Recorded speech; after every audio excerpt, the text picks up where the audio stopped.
In this guide, I'm going to show you how you can make your first Roblox game. This is actually super simple, so we're going to dive straight into this, but before you do, make sure to like the video and subscribe to the channel with all notifications on. It really does help the channel. It lets us know that you want more content like this. We'd greatly appreciate it, and if at any point throughout this guide you do have any questions, ask them down in the comment section below, and we can help you out further. I'm going to be doing my best to reply to every single comment down there. But making your own Roblox game is very useful for a couple of reasons. Obviously, you can let other people play something that you've created yourself, which is pretty cool, but you can also earn Robux from your game as well if you do decide to monetize it later. To get started though, you are going to need something called Roblox Studio. If you already have Roblox installed, Roblox Studio is usually installed automatically as well. If not though, open up your browser and download Roblox Studio directly. You could do that by just typing in Roblox Studio and then hit enter, and you'll see a Roblox section right here. Select that, select Studio, and then it's going to automatically begin downloading it for you, and it should automatically open as soon as that download finishes.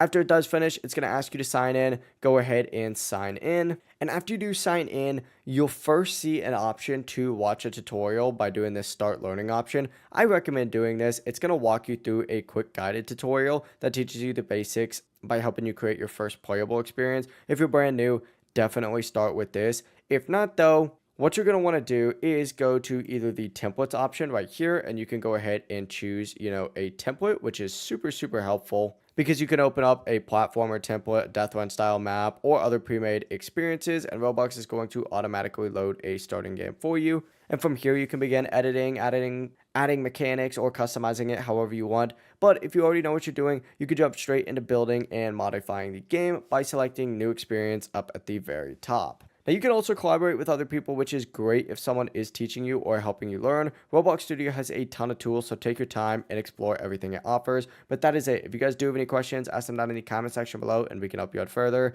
I'm going to be doing my best to reply to every single comment down there. Before you do leave this guide, though, make sure to like the video and subscribe to the channel with all notifications on. It really does help the channel and lets us know that you want more content like this. We'd greatly appreciate it. Have a great rest of your day, though. Peace.